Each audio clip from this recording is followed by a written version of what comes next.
Freakonomics Radio is sponsored by Southern New Hampshire University. The best investments are the ones you make in yourself, and no one knows that better than Southern New Hampshire University.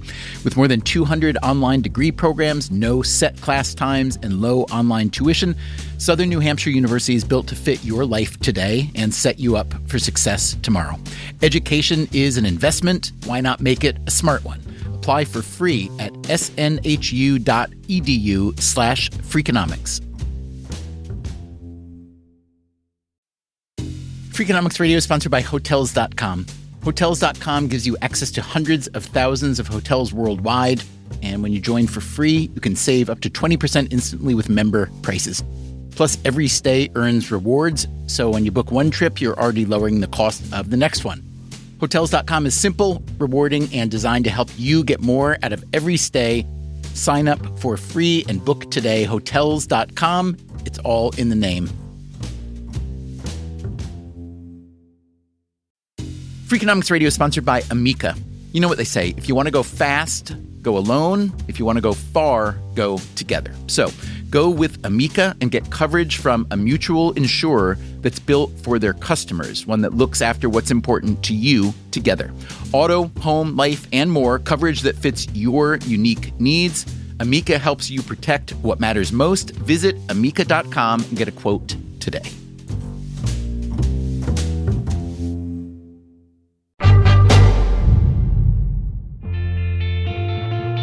Today on Freakonomics Radio, a very special episode, a conversation about the late Daniel Kahneman, whose insights into human behavior have been threaded through this show for years. Ideas like confirmation bias and loss aversion and the planning fallacy. During this conversation, we also learn about a research paradigm that Kahneman embraced called adversarial collaboration, which means working shoulder to shoulder with your rivals. He felt that this is the right way to do science. Kahneman was a phenomenally influential psychologist who won a Nobel Prize in economics, wrote the best-selling book Thinking, Fast and Slow, and left behind an army of collaborators, mentees, and admirers. With them, we will take a careful look at the life and mind of Danny Kahneman, starting now.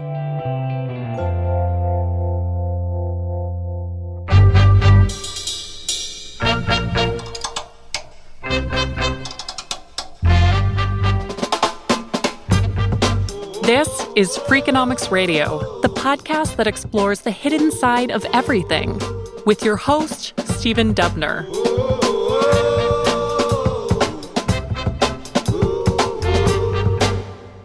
Last month, in a sunlit auditorium overlooking the Chicago River, there was a gathering of psychologists, economists, and other social scientists. This was the Behavioral Decision Research and Management Conference. The keynote event was supposed to be a conversation with Danny Kahneman, facilitated by Richard Thaler, his longtime friend and collaborator. Thaler is the University of Chicago economist who helped turn Kahneman's insights into the field now known as behavioral economics. But when Kahneman died in March at age 90, Thaler came up with a new plan for the conference. Now it would pay tribute to Danny Kahneman. Freakonomics Radio was lucky enough to be asked along to moderate a couple of panel discussions about his life and work. The episode you're about to hear is a condensed version of those conversations. This all took place at the downtown outpost of the University of Chicago's Business School in front of a couple hundred attendees. Some of the panelists had known Danny Kahneman for many decades. For instance, the psychologist Maya Bar Hillel. Her father was a philosophy professor at Hebrew University in Jerusalem, where Kahneman got his undergraduate degree. My father taught Danny and gave him a lot of grief. But my father apparently gave just about everybody a lot of grief. He was a tough-minded philosopher. And when Kahneman became a professor, one of his students was Maya Bar Hillel, from generation to generation. I met Danny in the first week of my first year at the Hebrew University. He gave the introductory statistics course. He looked at us and he pronounced right away, "You are the crème de la crème." He said it in French, and we were. Kahneman had grown up in France during the Nazi occupation. He survived, barely, and lived for many years in Israel before coming to the US to get his PhD at UC Berkeley. His research partner, Amos Tversky, was another Israeli psychology professor who moved to the States. Tversky died young in 1996, too early to share in what would have surely been a joint Nobel Prize. Tversky was regarded as perhaps even more brilliant than Kahneman. The two of them published many papers on judgment and decision-making, but not just in psychology journals. It always struck me just in the story of how Kahneman and Tversky research was taken hold of by Thaler and others and turned into what we now call behavioral economics, that it was very, very important that these were two psychologists who were also very mathematically fluent. If that hadn't been the case, and if the publication hadn't been in, I guess, Econometrica and so on, was there a pretty good possibility for a counterfactual where all that research might have stayed within the realm of psychology and never trickled over, and we might not have what we think of as behavioral economics? It was not an accident. It's not how fortunate that they went to Econometrica. They realized that their work was attended to primarily by psychologists. And in fact, they both considered themselves all their lives as psychologists, but they also realized that their research was perhaps more important outside of psychology. So the decision to publish their paper in Econometrica was a deliberate move. It was a strategic move to get the attention. They believed that that was the ticket, and without the ticket, they would not have been playing in that field. A lot of the early Kahneman-Tversky work centered around an observation that may seem obvious in retrospect, but at the time had not been explored with much rigor. The idea was that we are all constantly making decisions, personal, professional, political decisions. And then later, if we ask ourselves why we made a given decision, which, by the way, we usually don't ask, we might tell ourselves a story about making the decision, but these stories are often not quite true. Why? One reason is that we want to appear to others and maybe even ourselves as smarter than we are. Here is Richard Thaler. I met Danny and Amos in 1977, and it was a transformative year for me. I decided to change jobs and took a job at Cornell and decided to offer a course in the thing I was now fascinated by and called it behavioral decision theory, which is kind of what the name of this field used to be. I got about 8 students. So I had to think of something to do to increase the enrollment in the class. And so I changed the name to managerial decision-making. 50 students show up. I began the class by asking, how many of you signed up for this class because of the name? No one raised their hand. I said, well, actually, nearly all of you.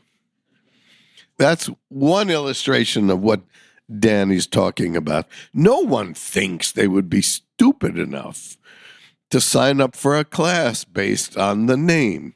I believe it was in Thinking Fast and Slow where Danny wrote, not only are we blind, but we are blind to our blindness. Yeah, and maybe one of the many secrets of the Kahneman-Tversky collaboration was they were not blind to those. And what they had was a mistake detection facility. They had some radar where they could anticipate what the mistake is. And because they had this mistake detection facility somewhere, they were able to figure out things. And then they were pretty good at predicting what people other than Amos and Danny would do. To me, the big point, the aha point that I got from reading their judgment papers was the idea of predictable bias. May I add something to that? Yes, please. Not only predictable, I think now I'm going to say something that is perhaps, I can't say that I heard them say it, but I hope they would both agree. that the errors are not just predictable, the errors are smart. Our stupid mistakes are evidence of the wonderful human mind. That's how normal cognition functions, and normal cognition is amazing. I love that. It does make me want to ask all of you, a question that's fairly heretical, which is, as a layperson, I read these findings. They're attractive, they're believable, they're identifiable. But the thing that I always struggle with or would like to understand better is how you all can feel so confident that they're generalizable. There must be people in the world who are not susceptible to loss aversion or recency bias, or many, many of them. So really the question is, how much variance is there, and how do you measure the variance? Amos used to have a joke that there were species that didn't exhibit loss aversion, and they're now extinct.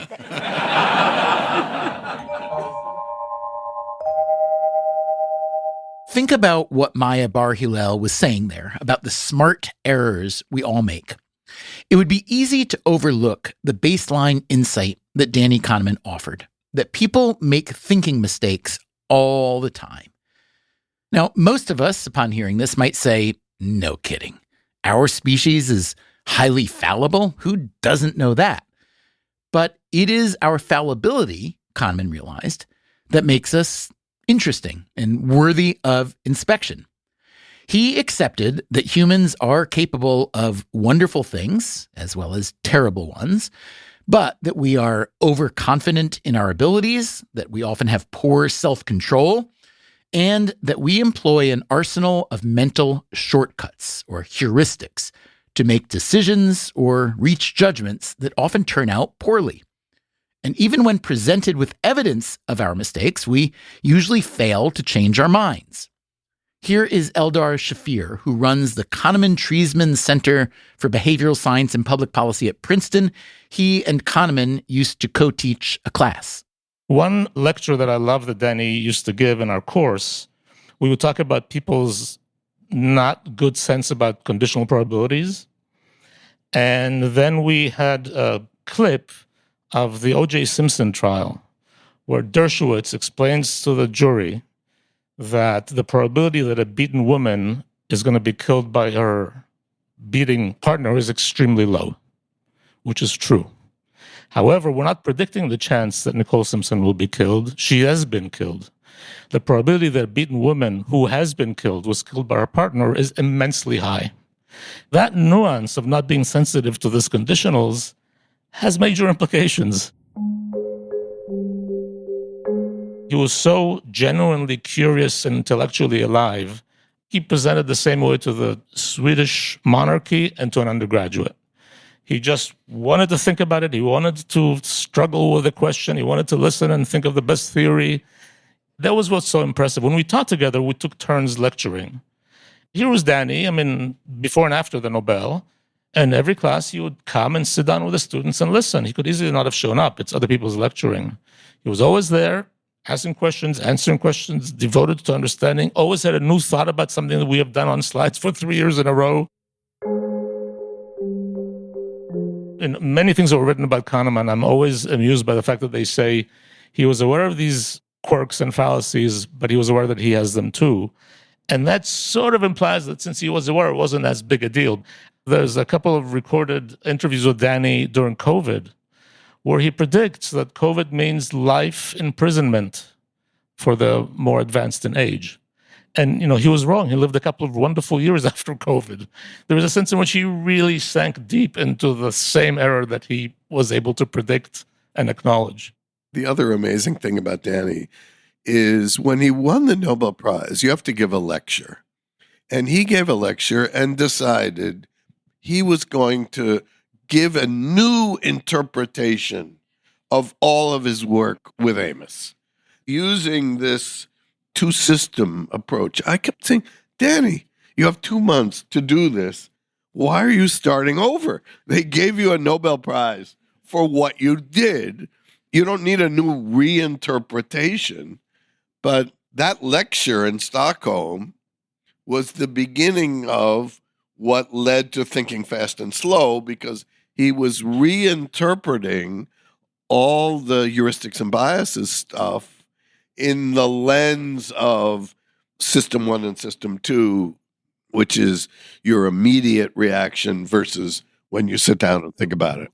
What this story suggests to me, but tell me if I'm wrong, is that he understood that having an audience like the Nobel Committee audience and the king or queen or whatever of Sweden, and that his voice was now amplified, that he wanted to take the work that he'd done and make it accessible, make it known to people who have some levers of power. He wanted to exploit a good opportunity. I don't like the word exploit. Exploit for pro-social reasons, a good opportunity. Thank you. Yeah, I think he had an audience and wanted to get it out there, but it was torture for him. Absolute torture. I mean, during the writing of Thinking Fast and Slow, which was a long gestation. And he decided absolutely positively that he was quitting 24 times. Danny, in some sense, really was a bon vivant. I mean, he enjoyed life. He loved a good restaurant. He loved a good vacation. And I think he loved getting the prize. I don't think he changed. I mean, yes, the world was paying more attention to him, but he was always Danny. He changed. He was happier. Okay. No, I would like if to Maya say... says that, I accept. I would like to say in what way? He relaxed. That was relaxed? Yes. What do you mean by that, Maya? He had made it. There was a common misperception that the Tversky-Kahneman collaboration was not symmetrical. The world seemed to think that Amos was the lead and Danny was an outside visitor. It was a symmetrical and equal collaboration, but the world didn't know it. It was very important to Danny to be able to do good work after Amos dies so that people won't continue with this error that he was less than equal. So the prize told the world, this man is Nobel worthy, and he did excellent work because he had an excellent mind. But also it was important for him that Kahneman not die the name together with Tversky, and it didn't. As I said earlier, the main ideas of Danny Kahneman have been threaded through the fabric of Freakonomics Radio over the years. Episode 323, for instance, which was about the planning fallacy. It's called Here's Why Your Projects Are Always Late and What to Do About It. Then there's episode 271, The Men Who Started a Thinking Revolution. That was an interview with Michael Lewis about the book he wrote on the Kahneman-Tversky partnership. Lewis's book is called The Undoing Project, a friendship that changed our minds. So, yes, you may be familiar with Kahneman's greatest hits, but one of the conversations we had at this conference went into an area I knew very little about, and I bet you don't either. That's coming up after the break. I'm Stephen Dubner, and this is Freakonomics Radio.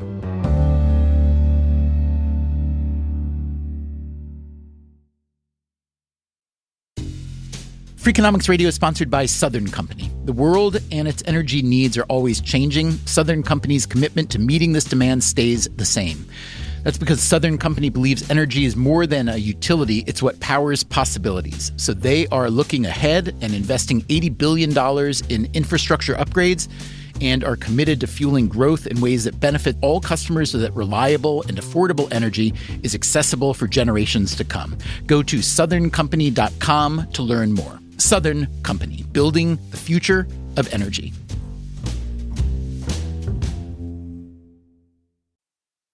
Freakonomics Radio is sponsored by Range Rover Sport, a vehicle that blends power, poise, and performance. With a distinctly British design, the Range Rover Sport is built to take on roads anywhere. Free from unnecessary details, its raw power and agility shine. Combining a dynamic sporting personality with elegance and agility, it delivers an instinctive drive. Its assertive stance hints at an equally refined driving performance. Defining true modern luxury, the Range Rover Sport features the latest innovations in comfort comfort and convenience. The cabin air purification system, alongside the active noise cancellation, creates a new level of quality, comfort, and control. Terrain Response 2 offers 7 terrain modes to choose from, fine-tuning the vehicle for any challenging roads ahead. A force inside and out, the Range Rover Sport is available with a choice of powerful engines, including a plug-in hybrid with an estimated range of 53 miles. Build your Range Rover Sport at rangerover.com/US/sport. Freakonomics Radio is sponsored by TalkAboutPD.com. Let's talk about Peyronie's disease, or PD. It's not widely talked about, and some men may feel reluctant to bring it up, but it's more common than you would think. PD can happen when scar tissue builds up under the skin of the penis, causing a curve with a bump during an erection that for some men may lead to pain during intimacy and impact mental health. A trusted urology specialist can help diagnose PD and walk you through your options, including non-surgical treatment. Visit talkaboutpd.com.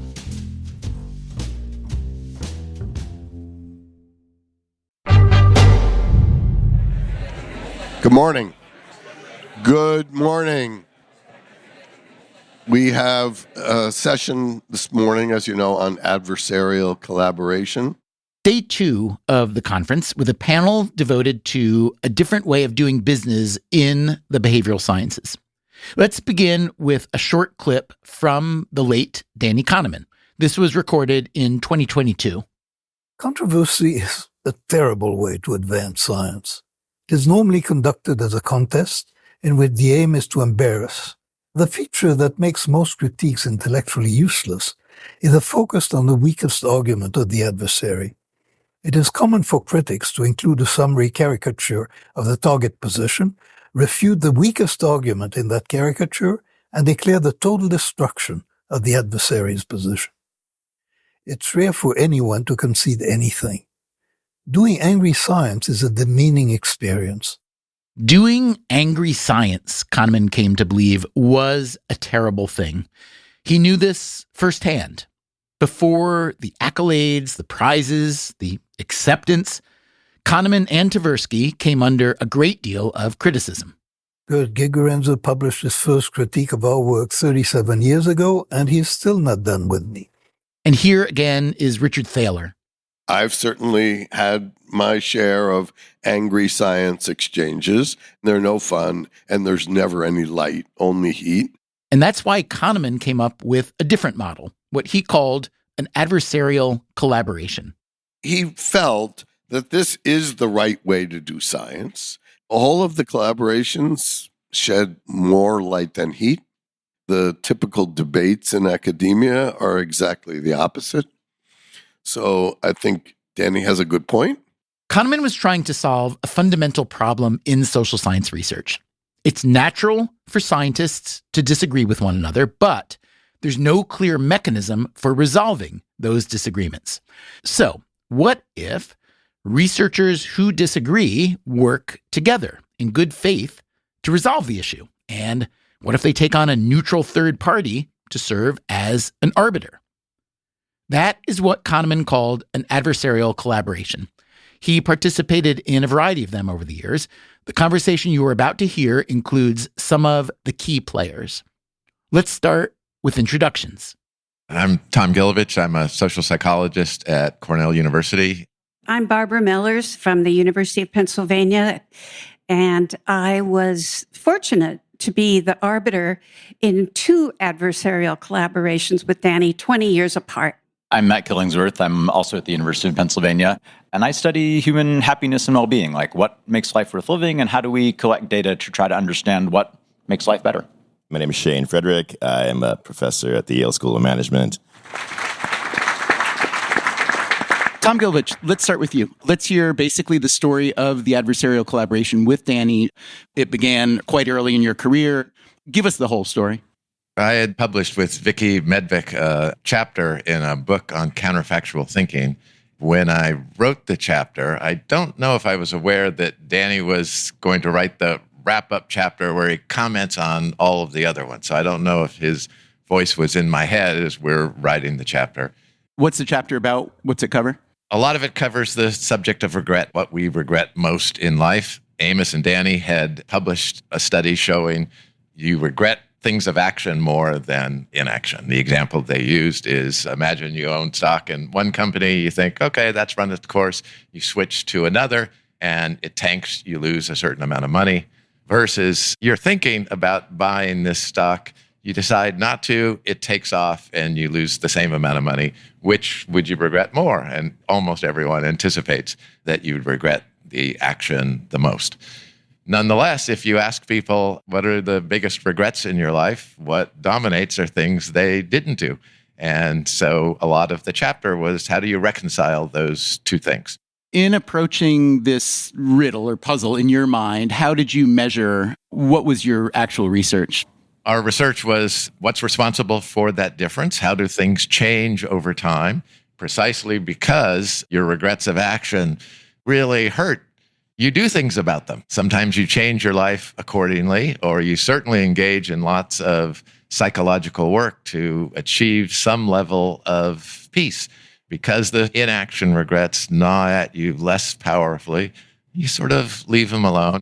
The fun of that research was tracking down all of the different psychological processes that make those regrets of inaction hang around, or in some cases even get more intense, whereas the regrets of action dissipate. How do you do that, though? Is it empirical? Is it theoretical? It's empirical. For example, one of the mechanisms that we thought was especially interesting is when you don't do something that you later on end up regretting, there are reasons for that. Like, I just don't have the bandwidth right now to take this project on, etc. Those are compelling reasons in the moment for why you're not doing this thing. You move along in time, you look back and you think, wait a minute, I could have done that. So we would do studies where we'd ask Cornell current students, recent alums, or much older alums, imagine there's a class that you always wanted to take, but maybe you were a little afraid to. Suppose we added that to your curriculum this semester. The students are like, oh, I can barely hang on right now. You add that, it's a catastrophe. You ask the people who graduated many years ago, they think, oh, that's a piece of cake. It wouldn't have interfered with my GPA, my social life, the amount of sleep I get, etc. Okay, so you write up the findings. At what point then, and in what way do you hear from Danny? It's sort of a highlight of my career. I was on sabbatical, check in your voice messages back at Cornell, and I get this message, Tom, this is Danny Kahneman. I just read your paper with Medvik. It's brilliant. It made my day. Just calling to say thank you. What a piece of work. And then I stupidly press star delete instead of saving that message forever to play to my grandkids. So I'm just on a high for a while. 2 weeks later, there's another phone call from Danny Kahneman, this time live. Oh, great. My new best friend is going to tell me about... Tom, I've been thinking more about your chapter. It's all wrong. I've heard you're planning to publish this. You can't do that. If you do, people will go after you. And if no one does, I'm going to go after you. What happened to brilliant? Did he, in that conversation, give you his argument for why he thought now you were wrong? Yes, he said that there really isn't a change in the intensity of either action or inaction regrets. There's just a substitution of the kinds of things that you're regretting. And the regrets of inaction really aren't serious regrets. You might not even call them regrets. They're more wistful, like, oh, I wish I had learned to speak Esperanto. Said no one ever. Yeah. All right, so what happens next? Well, lots of panic for a few days. Vicky Medvik and I, what do we do? It can't be worse than this. And I forget what, there had been an example of an adversarial collaboration. I think it was Vicky's idea. Hey, we should negotiate with them. Let's see if we can do an adversarial collaboration. So we pitched it, and he was very receptive. This was in what year, Tom? Chapter came out in 95, so it was a little before that. So this was pre-Zoom, certainly, early internet. How were you communicating, and how did you negotiate the negotiation, and how did the actual negotiation happen? I'm glad you asked that question, because it allows me to bring up a point about Danny that, there's been all this talk about his many qualities, and they've all been well said. one thing kind of gets left out. I mean, to be at that level of success, you have to be brilliant and creative, and many people have spoken about that.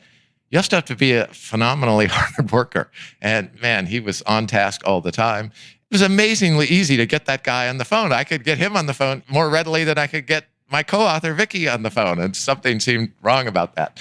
He was always ready to engage, and so a lot of it happened over the phone. And the idea was, no, these regrets of inaction that you say are important in people's later lives, they're just sort of wistful regrets, and the intense, hot emotions that come from action, those are different kinds of things. So we designed some studies where we asked people to think about the biggest regret of action or inaction. You designed the studies together. Then we ran them together, yes. So think of your biggest regrets of action or inaction from the recent past or the distant past.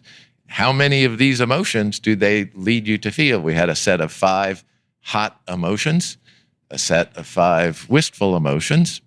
We thought that those long-term regrets of inaction, some of them are wistful.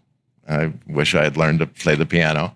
But some of them are really intense. You met the right person at the wrong time, and so you let it pass. And now you looking back like, oh, my life would have been much better if I had acted on that. We also asked people to rate whether a set of 5, I think we called them emotions of despair. I'm depressed when I think about this. I feel empty when I think about this. And lo and behold, Danny was right. A lot of long-term regrets of inaction are kind of wistful, but we were right too.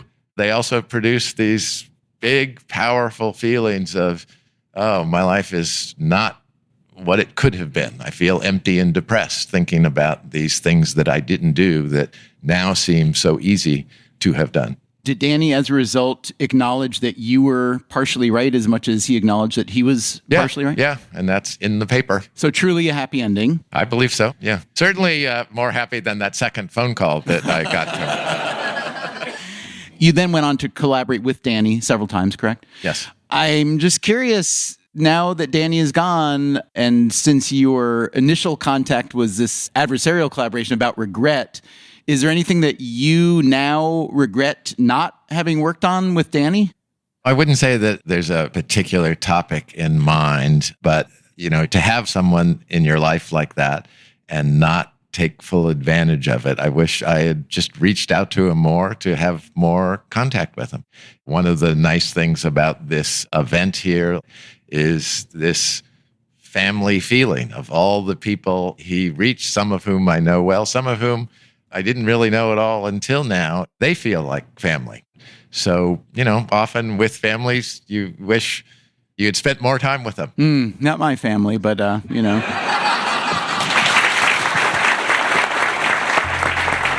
The adversarial collaboration with Tom Gilovich was one of the earliest ones that Danny Kahneman undertook. Let's take a look now at one of the most recent, with Matt Killingsworth from the University of Pennsylvania. He studied engineering as an undergraduate and got his PhD in psychology in 2012. Danny Kahneman got his psychology PhD in 1961. So how did Matt Killingsworth end up in an adversarial collaboration with this giant in the field? Danny and Angus Deaton, both Nobel Prize winners, had this conclusion that there was sort of this plateau in people's happiness once they reached $75,000 in income. And then I'd published a paper that basically showed something completely different. And we tried to figure out who's right and what's the truth. You say it with this sort of sang-froid that, we published something completely different. But as you noted, you were publishing a paper in opposition to the findings of not one, but 2 Nobel laureates. Were you as calm and cool about it in the moment when you decided to take up this route as you seem to be now? I mean, partly Danny is to blame, although he didn't learn that before he passed away. I had written this as like a subpoint to a subpoint in another paper, and actually reading Michael Lewis's book about Danny and Amos, they were talking about how they took on existing ideas, and that was an important part of their intellectual journey. And so I sort of rolled the dice and thought, well, I'll try it. But yeah, there was definitely some part in the back of my mind of like, how is this going to go? I do have to ask, at this particular conference, which is held in celebration of Danny Kahneman's work and life, Do you feel a little bit like, the wolf in the henhouse, or that someone's going to come up and shiv you in the back at the buffet? I hope not. No, I mean, we really had a wonderful collaboration, and I think part of what characterized that is we both just wanted to figure out the truth. I don't think anyone was attached to any particular version of reality. My sense from him is that he was a little bit irritated. Not a lot. A lot. It was a lot. I mean, he wanted to have a good conversation, but he wasn't... For the record, that was Shane Frederick saying a lot. Barb Mellers, let's bring you in here. How did you get attached to this adversarial collaboration? Well, I was talking to Danny on the phone not too long after Matt's paper came out, and he said, "Oh, by the way, do you happen to know a guy by the name of Matt Killingsworth?" And I said, "Well, as a matter of fact, I do. And if you'd like me to be the arbiter, I'd be happy to do so." In adversarial collaborations, the arbiter is the research assistant, the tiebreaker, and occasionally the therapist. So, Matt, how would you characterize the response to that original Kahneman-Deaton finding about the $75,000 happiness cutoff, whether inside academia or beyond? I mean, it was very influential, and I mean, it's probably one of the most visible kind of and exciting findings. I think a lot of us feel like money is sort of overemphasized in our daily lives, and it kind of gives a justification for maybe caring a little bit less about it and focusing more on all the other stuff that's also really important for happiness, particularly because money is quantitative. You can kind of think of them as like points. I'm like, well, I want to get more, but you can easily imagine a sort of trap where you're just continuously trying to get more and more and more of those points, ignoring all of this other stuff. And wouldn't it be nice if we could kind of step out of that cycle? And at least that's part of the reason that I think that was so attractive. So, Matt, you've rehearsed very nicely the original finding. Now bring you into the story here. What are you doing at the moment? Sure. So partly also due to Danny, my research program is really centered on large-scale experience sampling. And to get at what that matters, in the original study, those data were collected how? In the original study, they basically asked, did you experience a lot of the following emotion yesterday? Yes or no? And then it had a series of emotions like sadness, happiness, stress, etc. People would either say, I did or I didn't. And the technology or mechanism of harvesting those data was what? I wasn't involved in that data collection. I believe those were verbal phone calls and then sort of interviewing people over the phone. Does anyone here know anything different, or does that sound right as far as we know? That's right. That was said with the voice of a referee, I have to say. Okay, Matt, continue, please. So in my study, I'm essentially measuring people's experience right in the moment. They're carrying around on their phone an app, and I'm beeping them at random times. I'm asking them, how do you feel right now? And they're responding on a scale that ranges from very bad to very good, and the scale is continuous. So there are a couple things that distinguish that from the earlier paper. One is that it's right at the time that people are feeling it, as opposed to the day as a whole retrospectively. And the other is that gradations of feelings are on a continuous scale as opposed to something that's, binary or dichotomous. And the scale is what to what? It's 0 to 10, 0 to 100? Very bad to very good, and it's just continuous. So you can rate it anywhere you want. There are hundreds of unique values. Got it. And describe the differences between the pools of research subjects in the original case and in your case? In the original case, it was a survey by Gallup. It was either representative or at least an attempt to be representative, whatever random digit dialing was. That's a relative strength of their paper and of that study in general. My sample, in contrast, was really a convenience sample. It's turned out to be an amazing sample of people that have really beautiful results, but it was essentially whoever was willing to sign up to try to understand their own happiness. What was the recruiting mechanism? Largely thanks to folks like you. People end up hearing about it in the media, on the radio, reading about it. They think, that's interesting. I'd like to learn about that for myself. I'm willing to contribute to science. And it turns out that when I look at, what's the distribution of incomes, for example, in my data, it's almost a perfect match for the US Census. I can replicate all kinds of things that we've seen in the literature for decades. So it turns out to be really good, but that's kind of a lucky coincidence. Okay, so you gather, assemble, analyze your data, talk about from the analysis point to writing up the findings. What I find when I look at this relationship, plotting people's happiness in the moment versus their income, it just keeps going up. This sort of critical point where they had found in the earlier paper this flatlining, I really see no difference at all. And when I write it up in the ultimate paper, I compare, well, what's the slope below the point where they said it stops increasing and the point above that? The slopes differ by less than 1%. I really see no evidence for a difference at all. Were you initially looking for that plateau in the data? I was really just trying to understand what's the relationship between these things that are obviously important. We've never had, in the moment continuous data. And so I want to see, what does this look like? And it turns out, well, it doesn't look like what we thought it looked like. When you strike at a king, you must kill him. That's from Ralph Waldo Emerson. Matt Killingsworth did strike at the king of his realm, Danny Kahneman. But what happened next? It's coming up after the break. I'm Stephen Dubner, and this is Freakonomics Radio.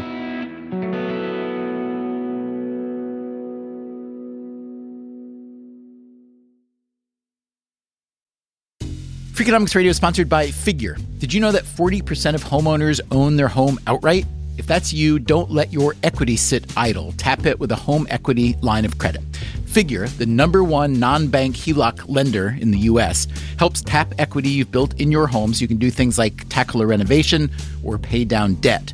HELOC is a line of credit secured by your home. You can draw what you need, repay, and draw again. Figure offers a 100% online application. Get approved in 5 minutes and funding in as few as 5 days. It's faster than a bank loan and cheaper than a personal loan. Check your rate today without impacting your credit at figure.com/Freakonomics. This post is sponsored by Figure, NMLS ID 1717824. Figure is an equal housing lender. For more information about their licensing, visit nmlsconsumeraccess.org. Figure's HELOC is subject to credit approval and terms apply. Freakonomics Radio is sponsored by Advantech. No one likes a creaky floor, and builders know that the subfloor sets the tone, which is why Advantech subflooring is engineered for strength, stiffness, and moisture resistance. Advantech products are designed to stand up to the elements and give you a bond so strong it's backed by the industry's first squeak-free guarantee. No squeaks, fewer callbacks, no problem. When the schedule is tight and performance matters, head to huberwood.com/Advantech to lay the foundation of a solid build.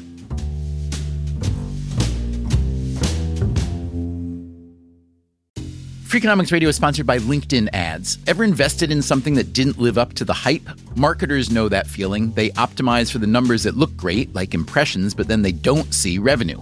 LinkedIn has a word for that: bull spend. Instead, you can get the highest ROAS of major ad networks with LinkedIn. Cut the bull spend, advertise on LinkedIn. Spend $250 and get a $250 credit. Go to linkedin.com/Freakonomics. Terms apply.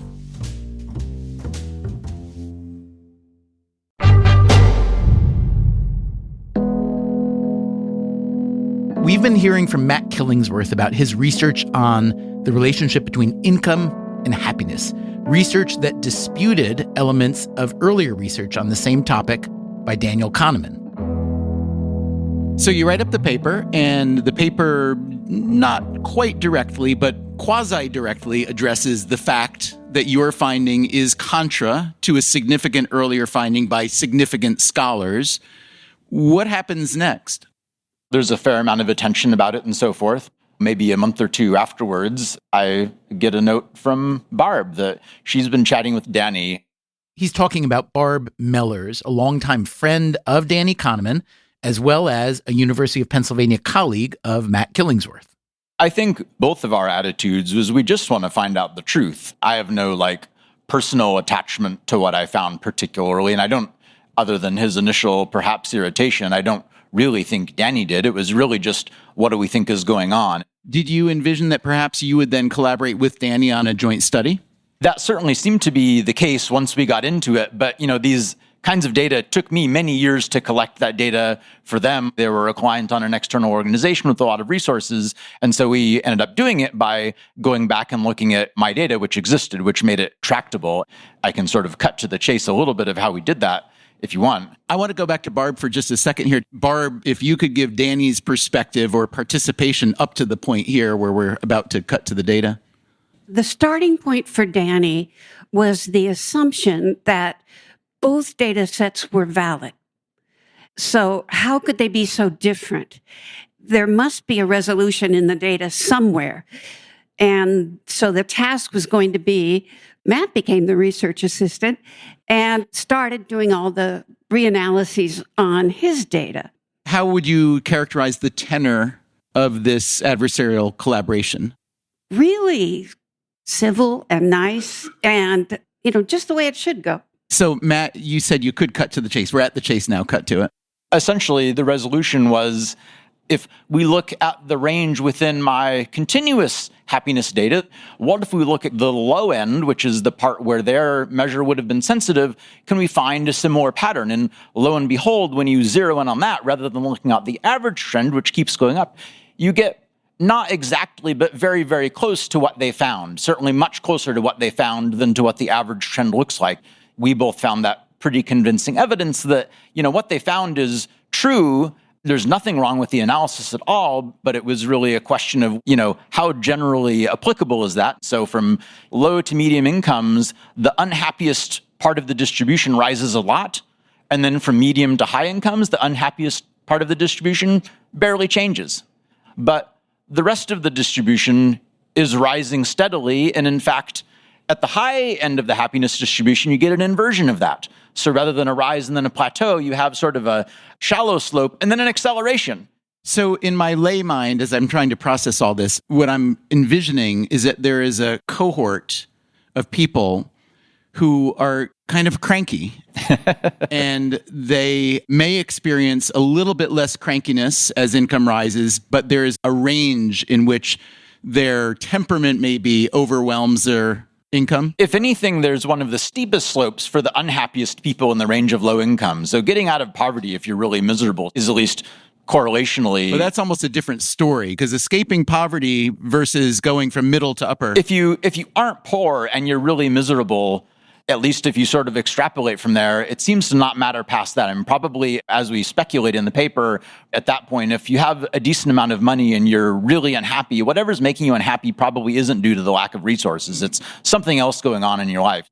Maybe it's challenges in a family relationship, or maybe you're depressed, or whatever it is, it's something going on that, perhaps money isn't going to make a difference. Richard Thaler, let me ask you a question. You've just heard Matt's presentation of his, side of the original research and then the adversarial collaboration and then the conclusion, all of which I found honestly to be really fascinating. You know the literature well. You too have a Nobel Prize, although I have heard that was a clerical error. How would you, looking at this from above, Barbara was there as an arbiter, Matt was one side, Danny was another side but is not present. If you could give an ultimate proclamation on not just where this finding arrived, but what the adversarial collaboration produced here, what would you say? Look, I think this is the way it should work. This is a good story. And the world would be a better place. Academia would be a much better place if there were more of these kinds of collaborations. Would it affect what we sometimes callowly call the replication crisis? Oof. Barbara's nodding her head no. You say oof. Yeah, let's move on to Shane.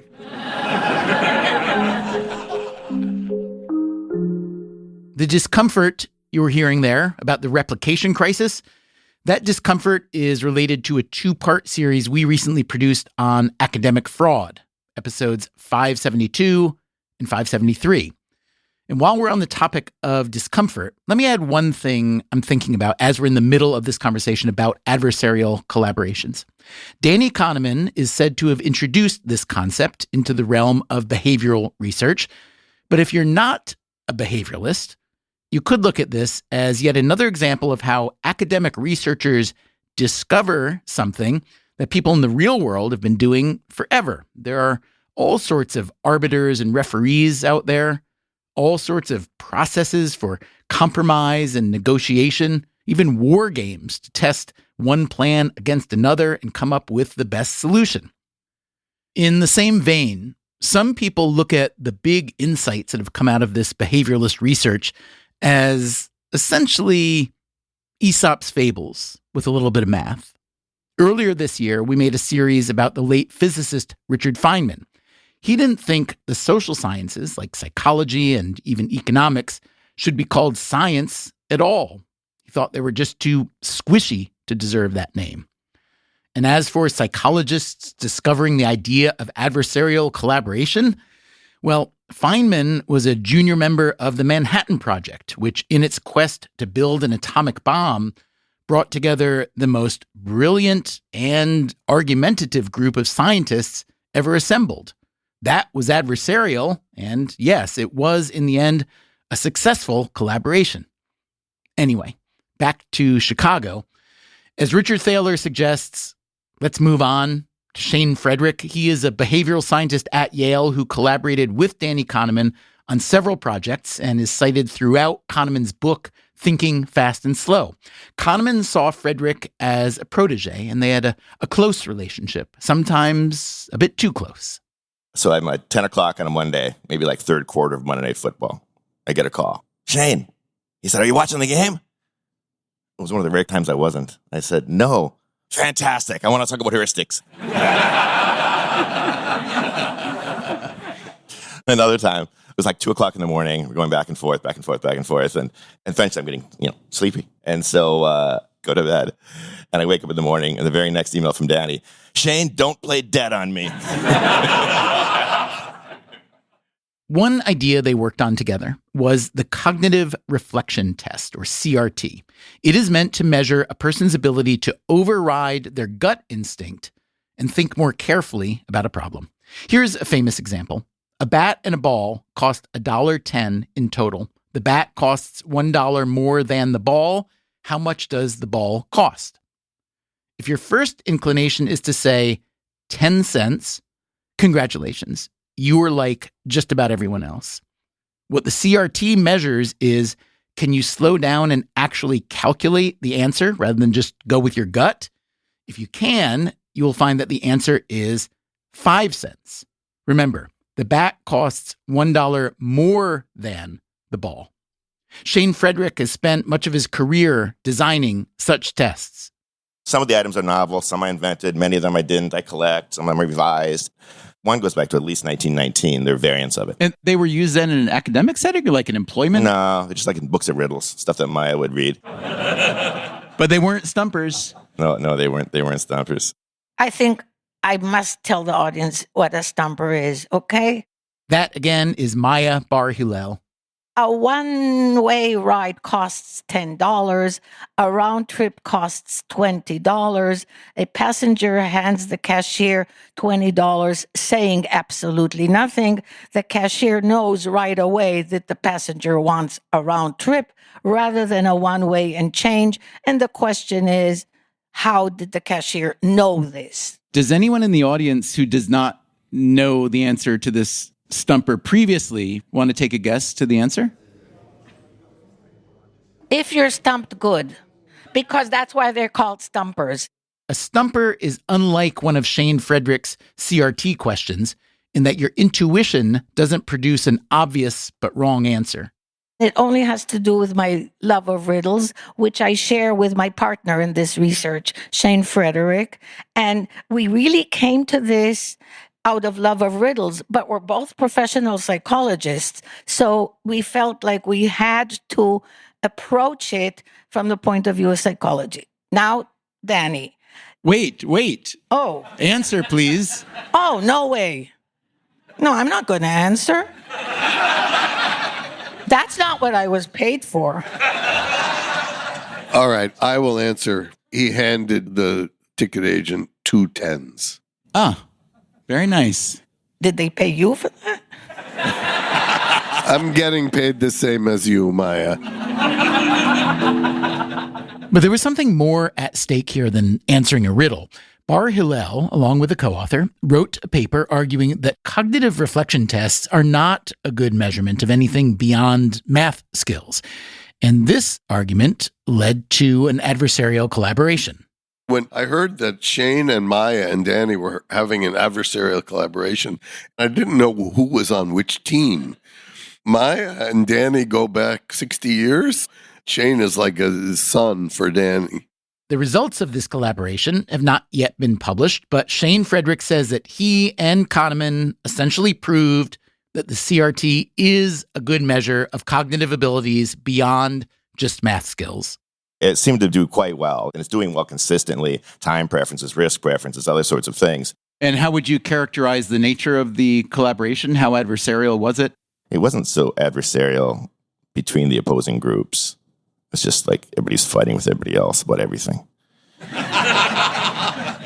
It's more like a family gathering, right? Does this suggest that an adversarial collaboration is not as useful as one might hope if the actual adversaries are not often in the ring with the collaborators? I mean, I don't think it will work. Do you, Barb?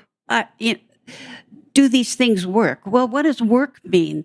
It depends on your definition. If you think people change their minds all the way, no, it doesn't work. If they change their minds a bit, that's good. And it speeds up science, too. Somebody's looking over your shoulder and making sure you're not making mistakes. You're defining variables more precisely. You're designing an experiment that gets right at the core issue. It's the way to go. Well, I could listen to the five of you talk for 5 hours. There are sessions that need to happen. This room is turning over. I thank you so much. This was a great conversation. Sorry, there is a clause in the contract that Thaler must always have every last word. So I was just going to say something nice about you, but if you insist, I'll skip it. And that was, again, Richard Thaler. I would like to thank him for putting this event together and inviting us to join. Thanks also to the other participants. It was a pretty wonderful event, and I'm glad we were able to share it with you. And if you need more Richard Thaler in your life, and who doesn't need more Thaler in their lives, we are going to publish a bonus episode very soon, an update of a great conversation I had with Thaler a few years ago. It's called People Aren't Dumb, The World is Hard. So keep your ears out for that. Meanwhile, on the next regularly scheduled episode of Freakonomics Radio, a close-up look at an industry that's all about close-up looking. I like for my glasses to have a bit of pizzazz, especially if you're wearing them every day. We're going to see half of the global population being myopic by 2050. When you are a vertically integrated player, you master every step within the value chain. The margins, even by luxury good standards, are obscene. Eyewear is a $150 billion industry, and what you see is not quite what you get. That's next time on the show. Until then, take care of yourself, and if you can, someone else too.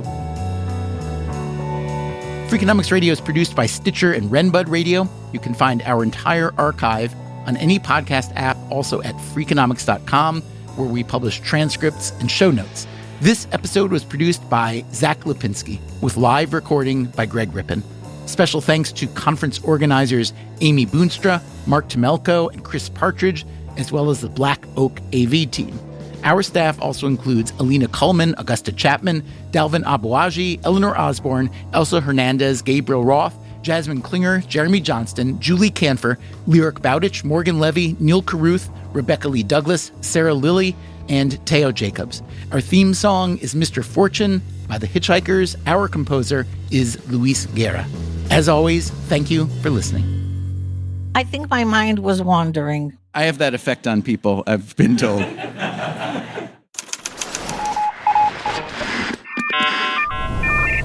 The Freakonomics Radio Network, the hidden side of everything.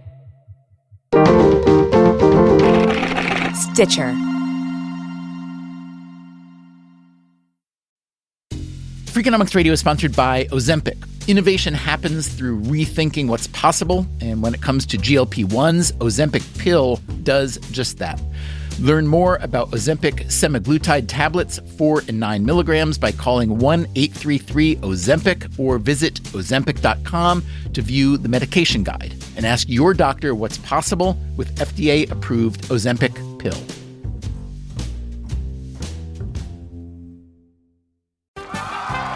Welcome back to Should I See a Doctor? Contestant, you're camping when a rash appears on your leg. Do you A, ignore it, B, frantically search the internet, or C, use telehealth through Walmart? Telehealth through Walmart? Who knew? Oh, I'm going to say C, Walmart. Correct. Walmart can connect you with 24/7 virtual medical care. You genius, you. Well, I can fold a fitted sheet. Walmart! Who knew? Telehealth services offered by third-party providers. Restrictions and fees may apply. When you invest with Fidelity Go, it does all the work for you. So while Fidelity Go monitors the markets, rebalances your portfolio, and tracks your progress to keep your investments aligned with your goal, you can invest your time however you want, all while paying no advisory fees under $25K. Invest your money, not your time, with Fidelity Go. Get started at fidelity.com/go. Advisory services offered by Strategic Advisors, LLC, a registered investment advisor. Brokerage services provided by Fidelity Brokerage Services, LLC, member NYSE and SIPC.